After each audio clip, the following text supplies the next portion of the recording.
Welcome to the Infernal Brotherhood, the Scruffy Looking Nerf Herders. This is a live YouTube vodcast. Jesus Christ, this is a vidcast, not a cast. With vodka. For Star Wars fans by Star Wars fans. Today we're going to continue our episode review of Star Wars: The Bad Batch with Season 1, Episode 2, Cut and Run. Cut and run. Yeah. So we get the answers of where they're going to go, and my initial thoughts about this episode is I enjoyed it a lot. I thought it was great. Yeah. It actually introduced concepts that I never considered before. So I thought that was kind of interesting, like the whole code system, like almost like a social security number. It had to be and anyway, we'll get into that, but I thought it was interesting. What were your initial thoughts? Yeah. It was what I expected. It was okay. Do you think it was better or worse than the first one? It was different than the first one. Like, I don't know, the first one on further thought, that felt more like a Clone Wars episode, right? Especially because we got the Tom Kane introduction, like the video or the radio introduction type thing. Whereas with this, honestly, this felt a lot more like Rebels or Resistance. Yeah. As much as I hated Resistance. Yeah. Like it felt separate, so that was nice. Interesting. Yeah, I didn't even consider that, but you're absolutely right. Well, this episode was written by Gursimran Sandhu. I'm sorry, I butchered that. Gurs. It was written by Saruman. It was written by Saruman, the gray, the white. Directed by Stuart Lee. Music by Kevin Kiner again. And it was released on May 7th, 2021, this past Friday. Do you want to get into the recap? Yeah, so just picks right up where last episode left off. They're landing on Salu Kamin, or however the fuck you pronounce that. You know, I just barely watched it, so of course I'm already forgetting how to pronounce the name, because that's just what happens. Yeah. But yeah, so the Bad Batch and Omega, they arrive. They meet up with the clone deserter, who is not Captain Rex, unfortunately, but he's another dude that just left, so that was cool. Has a farm, Twi'lek wife, 2 Twi'lek kids. So I mean that's cool. Yeah, that clone trooper cut was from first season of the Clone Wars, I think. Really? Yeah, when he sort of defected and just chose his own life as a farmer on that planet, which that's a callback that I would never have remembered. I clearly did not remember. Yeah. So it's cool that they had this connection from way back then, even though in that season they never showed the Bad Batch, I don't think. Not in the first one. No. And so it was just his story of another clone running across him, realizing he's a clone, and then saying, what the hell is going on? What are you doing here? But yeah. So that was fun, and that's where we get into the whole concept of things being completely different. And this is like just barely after the Imperial the Galactic Empire is announced. Mm-hmm. Like this is presumably like maybe a week or so after. Yeah. And he's sort of the bearer of the bad news, like, this is how the systems work now. I can get you guys off planet, but you don't have basically galactic social security cards. Right. And he lightly explains everything that's going on. The chain codes, there we go. I forgot what the hell they were. It's probably written down and I didn't bother to read it, so I'm dumbass. Yeah, so we get the experience of, one of the worst parts for me, but it made sense, was, this is the first time Omega's ever sat foot on natural Earth. Yeah. Like, she's grown up in a lab. So, the first thing she does when she gets there is like, what is this? As she's holding a handful of dirt. And it's cute to watch her attempt to play with the kids. It kind of reminded me of my dog Tootie. Like, she didn't know how to play when we got her. So it was sad and cute all at the same time. It reminded me of, did you ever see the 80s film Daryl? D.A.R.Y.L. So it was the kid that was in the Neverending Story, but he played an android that was built to be a human. Basic Pinocchio story almost, where he thought he was a boy, and then it ended up that he was actually a freaking robot, and it sort of threw his head. But his interaction with other people was so sort of robotic and strange. I was like, oh, that's kind of like her. She's a clone. She's never been out of anywhere. She's always been stuck indoors watching storms all around through windows and stuff, but never actually seeing terra firma. Not once. And I always thought that like as soon as she grabbed that earth, I was just like, oh wow. So like grass, trees, everything is going to be completely different. Mountains, like she hasn't seen anything but water and water. Yeah. And Water and Durasteel. clouds. I mean, just like crazy. Yeah. So I thought that was a cool little touch, and I did like her inability, like you had mentioned, to effectively play with kids. I thought that was cool, but also how in this episode, because of everything that happened in the previous one, rather than seeing all the clones as brothers, she now actually sees Hunter as a father figure. And this is the first time we're really getting that type of a connection. And Hunter seems initially completely oblivious to it because, again, he's a soldier. What does he know about being a dad? And then he falls right into it. Yeah. It's like a light switch hits. That's something that I can't tell whether that's okay or not. You know, they're clones bred to kill and obey orders. He's aberrant, but still, like, does that mean that they would just be like, "Oh, I love cute little kids. I'll protect you"? Like, I don't know. Well, I almost wonder if it falls to the whole, the implant or the ingrained ideology of protecting your brothers. Because I mean, that's literally like she is Right. from the same batch as him. So I mean, that's like you take care of your own. But like, does that necessarily translate to a father figure? Yeah. That's kind of where I'm at. It's like it makes sense, but does it make sense? Yeah. I don't. Yeah. Well, either way, I ended up buying it because of course, I'm a dad, and I would be like, yeah, I'd take care of like some orphan kid, of course. Well, and the crazy thing is too, if you think about it, even though Jango Fett's not technically a Mandalorian, like that's like an inbred or an ingrained trait in Mandalorians is like taking care of the younglings and shit. So I almost wonder if it's part of that too. But whoa, yeah, that's part of the DNA in their head, is just because we do know that genes carry memories. I mean, newly hatched chickens know to claw at the ground and peck at the ground in order to eat. So there's like there's knowledge transferred that way. Interesting. Okay, we're digging a little deep here. That's cool. They realized that Rex was there and had left and had revealed that it was the chips in the clones' heads that made them turn. And so they immediately say, oh, okay, that's why Crosshair is being, or Crossfire, Cross Dick is being a dick. Yeah, we'll just say cross cunt. Cross cunt. Yeah, and of course Data or whatever the fuck his name is, I forget. He's like, oh well, yeah, I already knew that. It's like, cool. Why didn't you tell us? Yeah, I don't know. I thought you already knew. Like, we're stupid people. You're the smart one. You're supposed to tell us everything. Exactly. You're the fucking nerd with the glasses. Yeah, and you should already know that we don't know. Yeah, I like that little bit of interplay, but then just them getting the information from Cut, like, look, we got to get you off the planet. Shouldn't be any problem at all. And then they go to the spaceport and they see all the troops there. Like, we now have these chain codes that if you don't have a chain code, go register for one, or otherwise you will never take any transport. And they're like, oh shit, because that completely closes down all travel galaxy wide. It's a way of tracking individuals. It's like Big Brother as bad as it gets. And then I start thinking, oh, we already do that. Yeah. It's like, oh shit, we're already here. I'd never saw it from that perspective before, and so it was just like, oh, that's why there's so many people so that lose awful their mind. and miserable, and then you realize, wait, that's just what governments do now. This isn't like pre-colonial days of America where everybody just kind of traveled wherever the fuck they wanted and everybody was cool with everybody. Yeah. So that was a bit of an eye-opener for Adam. Really interesting.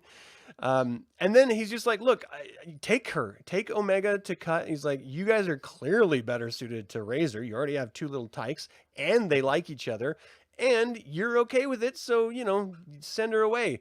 And it was that sort of Harry and the Hendersons moment where they're like, get out of here, Harry. And he's like, no, I want to stay with you. And they're like, leave. And John Lithgow's being an asshole and everyone watching is tearing up. Oh, fucking just snot everything every goddamn time. That's such a good, underrated movie. That's one of the greats. Harry and the Hendersons. But yeah, it was that sort of a situation. He's like, no, you got to go. She's like, what? Why are you trying to get rid of me? What did I do? Is there something? And I'm just like, oh, kids always internalize everything. This is so devastating. Poor Omega. She's like, she finally finds somewhere where she feels a connection and thinks that everything's good. And then they just try to offload her. She's just like, oh, what am I? Am I nothing? Am I garbage? Yeah. It's like, fuck, this is devastating. But yeah, she ends up being making the decision on her own. I'm going to go with them no matter what. And this is what I love about Star Wars. And we see it in horror films throughout the 60s, 70s, and 80s. Which is why it bothers me that it's seen as like a negative, or it's talked about as if it's not happening. Yeah. Women have their own opinions, and they're strong, and they can make tough choices and overcome odds. And they're always the goddamn saviors. Yeah. Leia. Fuck's sake. So yeah, and so she does that. She just plays to that role because that's what she's there to do, and we see it in every Star Wars everything. So I don't know why people think that girls can't do that, or that they don't do that already, or haven't always done that, because it's ever present. Anyway, okay. Yeah. Off my soapbox. I just love that whole sequence. I get arguments over that shit all the time. Yeah. Like, you would be surprised how often shit like that comes up in a tattoo shop, and I'm like setting my machine down and fucking yelling at people. You're all... Let me tell you this shit, motherfucker. You want to talk about sexism? Fuck you. Yeah. I mean, they should know better. They should. They should know. Don't argue Star Wars with somebody like me. Yeah. Yeah. So, I mean, it's a very short episode. Yeah, I mean, there is a moment which I thought was really kind of cool, where they're at their compound and the ball went outside of the field, and the kids are like, whoa, leave it. We'll get it in the morning. Clearly, for a reason, they have fencing around their compound. They're trying to keep something out. And we already saw the Nexu on the flight in, so we knew that there was some bad juju out there. And then she goes out there, and just the Nexu starts crawling up, doing that cool little guttural sound, like sound, whatever it is. I'm such a dumbass. Like, it was like Mill and I, when I was watching this shit the first time, might have had a couple of beers in me. And I'm like, oh my God, they're going to introduce Krites into this? Fuck yes. Critters are in a Star Wars galaxy. And then I realized what it was. I'm like, oh, okay. I'm glad nobody's here to watch how excited I am over this. Oh, they didn't. No, bastards. But I don't know. I liked it. It showed that Twi'lek woman. I don't remember her name. Yeah, I'm pretty bad with remembering the names. She is a hell of a shot. Of course, she has to be. She's a frontiers woman. I mean, they're literally like living in the damn Wild West. Well, and I would imagine that she's one of the. Right. She was a part of the. Like the freedom fighters over there on. Yeah, what were they called? God damn it! Why can't I think of the name? But yeah. Blah blah blah. But yeah. Yes, those people. Yeah. Like, that's kind of what I figured. Like, it was like, oh, of course. So that's probably where she came from. That's probably how she hooked up with a clone. Yeah. That makes perfect sense. I never thought about half race children before, and seeing them and seeing like the modeled patterns on their face and stuff like that. I was just like, oh, that's kind of cool. That's a cool way of addressing, because it's not, people say like half-breed bullshit when it's mixed ethnicity on our planet. These are like different races, different species of different species. Humanoid creatures. So can they interbreed? Like, that was always a question in my head. See, that's something that's actually brought up in the books, like the previous books. Obviously not the Disney books, because they can't do anything like solid or explain anything. Fuck, what was it? It was the X-Wing series that was brought up because there was like interspecies shit going on with some of the crew members, and that's when I first was like, you know what? I never thought about that. I mean, we saw it the very last episode of Star Wars Rebels, where Captain Hera and Kanan, their offspring was like sitting there as a little baby, and I was just like, oh, okay, humans and Twi'leks. But I didn't even think clones could reproduce. Yeah, I was pretty surprised about that myself. I feel like there would have been so much saltpeter mixed in. Shit don't even work. But Maybe apparently, that's why it worked. yeah. It was like, I'm finally free. Knocked her off the bed. Yeah, okay. You're welcome. She's just like toweling off. What the hell was all this? Yeah, this is not a kid-friendly episode. It's not a kid-friendly us. channel in general. Pretty much. There's a lot of cursing. Yeah. But that's where we're ending up. They get on their ship, they get away. The chain codes ended up the hacked chain codes ended up working, that the Bad Batch got for Cut and his family. And so they're sort of off. I don't recall them saying where they were going or what was going to happen next. I mean, do you? They did, but I forgot what they had said. I just watched this the other day, and I don't remember. I just watched. It's not even in my notes this morning, and I fucking already forgot. So it's okay. Okay, well, they're going somewhere. What was your favorite moment of this episode? Definitely the like little battle that happened right after they realized, oh hey, you guys are fucking clones, and they're like, whoopsie daisy, we are. And then they, the violence ensues. That was just fun.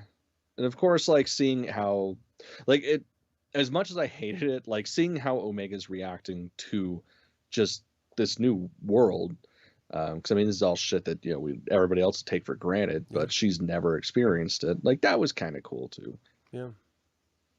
Yeah, I think my favorite part was that sort of end battle sequence, because there was so much going on. They're trying to steal the codes and then hack the codes. They're trying to free their ship. They're trying to, they had to get it all done in time for Cut's family to get to, the guard essentially, and then letting them on the ship. And so there was just so many things happening all at once that had to work just right. And if it wasn't for Omega, it wouldn't have.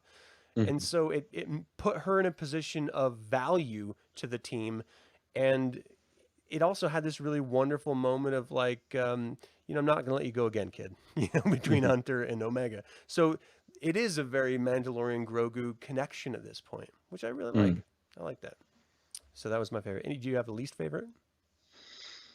Just again, I fucking hate Wrecker. He didn't bother me in this episode as much. Well, okay, so here was my problem with him in this episode was, Echo, Data, whatever I don't even remember that guy's name. I'm just gonna call him Specs from here on out. Yeah, okay. Like, you guys stay here because you're pretty obvious, but we're gonna take the big one with the blown up face that says weird shit really loud. Like he's normal. Like, yeah, he's not fucking normal. Like the two of you go. Or just you go. Just Hunter, cover your goddamn face. You're fine. People have tattoos. It's okay. Yeah. Yeah. He reminds me of Rambo. Well, I mean, that's the whole shtick. Yeah. Like he's got the bandana and the somewhat long hair. Like he's John Rambo. Yeah. Rambo. I always thought that was camo on his face too. But no, it's a skull. It's a skull tattoo. That's hardcore. That is. It's like, do your entire face, homie, if you're going to do it. But whatever. The clones, totally down with face tattoos, but none of them did them right. Kind of. Wait, was it 5 that had the cog like right here? I don't remember which one that was. There that was one of them, yeah. Yeah, that was pretty cool. I'd do that. Too much pain for me to handle. I could not. Nah, face is cake. That's like one of the easiest parts of the body. Oh, yeah. As long as you avoid like right here and like right here on the bridge of your nose, cakewalk. Holy shit. I would never have thought that. Okay. Yeah. Face tattoo, here I come. Let's fucking do it. My wife would kill me. I'm pretty sure she'd kill me too. Yeah. Least favorite moment for me, I think, num num num. I don't know that I had one. It wasn't as impactful enough to me to, there's slower moments, but none of it was like negative. So I thought it was okay. It wasn't a great episode, but it was okay. It was a great interstitial. Yeah. Because I mean, that's essentially what it was. So what are your hopes for the future? Where do you think they're going to be going and doing? Like, where's this series going for you? Well, for one, I'm sure we're both in agreement. Omega has Force abilities. I think so. Yeah. Right. Okay. I want so. I'm pretty fucking sure. Like there has to be. Like that moment when she was holding the sand, I was waiting to see it Yeah. go like this. Like I was really expecting that. Like that could have been a total Ray moment. But just I want to see more immediate impacts of Order 66 and the Galactic Empire transition. Mm-hmm. Because everything else we have, there's always at least a little bit of time in between, and this is immediately after. Like that's the thing I really hope they explore with this. As far as where they're going to go exactly, Yeah. I don't care. I want to see, I want to see that exploration, and of course, her potential growth in using the Force. Right. So we have a significant amount of time between this time period and Rebels because Kanan's all grown up in Rebels. Mm-hmm. He's like an old man almost. You know, he's like in his 30s or 40s or Yeah, something. fucking old man. 30s. Well, what I'm saying is he's a little kid in this Yeah, one. yeah, So yeah. No, I don't know if he's like in his teens in this because he looked like he could be like 10, maybe. It's hard to tell with early teenage. I don't know. animation, but he seemed really young, and so we have what 10 to 20 years between now and then, which is weird because it was right after Order 66 that they started forming the early resistance, the rebel cells, and Alderaan getting mixed into it. And like, I don't know how this timeline is going to match up because it doesn't seem to match up right now. Like not in my head. And so they have to and I only bring it up because they need to differentiate Rebels, which is the foundation of rebel cells, and the Bad Batch, which is during Order 66. And they've already rumored to have a second season or maybe more than 2 seasons. So of like, I think it was like 18 episodes or 16 episodes or something. So we've got a lot of this coming. Yeah, that's pretty damn so impressive. Either they're condensing time frames between episodes to really tell a concise story. I think personally, this Bad Batch is going to meet up with Rex. They're probably going to meet up with Ahsoka at some point because this is when she was like going in hiding and she ran across. Well, that was during Rebels that they ran across the Rex crew, and they were all old. Okay, I don't know what the hell's gonna happen, dude. I don't know how they're, and I liked it. I don't know. You know, I liked that it's such a condensed amount of time that they could almost do anything they want. Well, it's the other nice thing is too, like they've already built it up with all the previous seasons of Rebels, or not Rebels, sorry, the Clone Wars, that it doesn't have to be a linear story. Like they can go years back. Like we could have, in another episode or two, an episode of them, at the beginning of the Clone Wars, when they were first just kicked out of the cloning facility. Right. So like stuff like that, I would love to see stuff like that, just as a little bit of backstory from them. See, that brings up a thought. Do you think that they're gonna, if Omega has Force sensitivity, like we suspect she does, do you think that they're gonna be able to unlock the same potential, or do you think she's a different creature altogether? I would imagine she's different altogether. You talked about like the batch themselves all developing the abilities. Yeah, I don't really buy that necessarily. I would imagine because one, she's a she, like it's a female clone, which they were all males, so already that differentiates her. So I imagine if and when it does come, it's gonna be just her. Because that's one thing that was always so big in like the Legends and stuff, was like, how is it possible to clone a Force sensitive creature? Like, is it possible? How do you do that? And of course, we all know that canon will happen, even in canon now. But I would even love to see some of that, like behind the science of them creating her, even like an episode of that. Do you think we're going to see them rescue Grogu from the temple? Ooh, I hadn't even thought about that. That would be the time frame. Fucking awesome. Yeah. Yeah, but this is when. If that happens, like I could imagine one, they would understand the importance of the creature because I would imagine they have a little bit of an idea of what's going on in the Jedi Temple. But like for them to relinquish custody of him, like I'm pretty sure that means they're dead. Right. So I don't know. That'd be cool as hell to see, but I'm not I don't know. I figure if anyone could do it, they're setting this group up as crazy and successful enough to do it. And we're going to have a through line of Crosshair trying to come and kill them. And so there's the cat and mouse thing that's always going to be there. At what point does his failure of capturing them bring in, I don't know, maybe the, why can't I think of the name? The Inquisitors? Inquisitors, yeah. I was thinking of like Nine Sisters or whatever. But yeah, the Inquisitors, because they're not force sensitive, but if they have someone that is, and then they're going to have to deal with, the Empire fighting, destroying the Camino cloning facility. I just have a feeling that's going to happen. And so we know they're going to go back if that happens.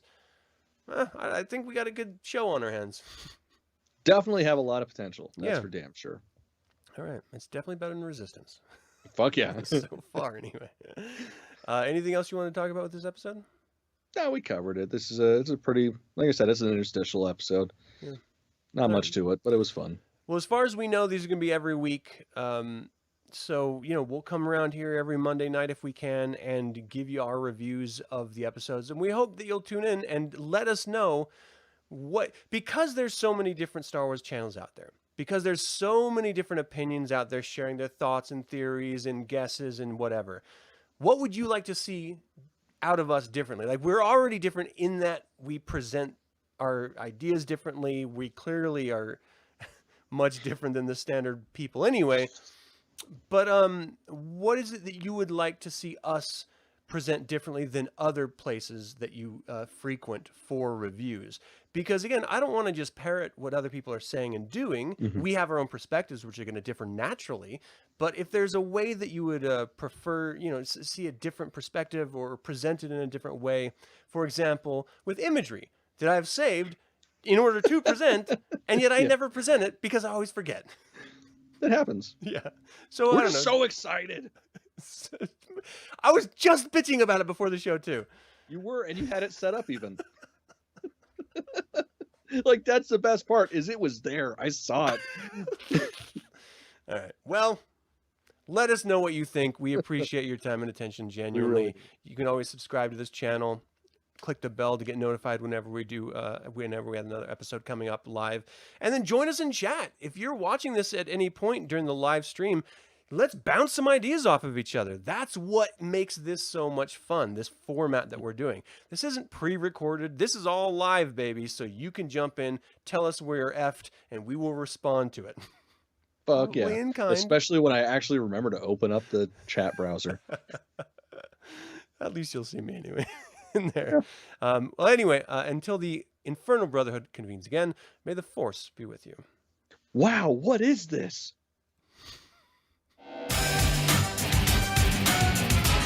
It's a